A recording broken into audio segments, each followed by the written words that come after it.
We're hanging out at a bar, and then, toward the end of the night, ended up making out, and then went back to your place. He didn't go into any detail on that. If you'd like to give us some detail, I'd be more than willing to hear it. But he just told us that you guys spent the evening together, and then when you woke up in the morning...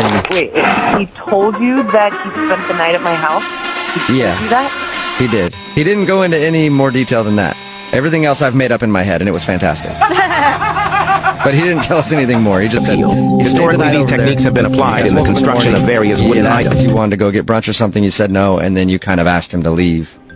I cannot believe that he called a radio station and told you guys that he spent the night at my house. I mean, what an asshole. Like, I hope that my friends aren't listening to this, or... They don't know?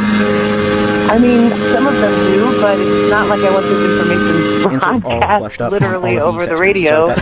He didn't give us any information about what happened at your place.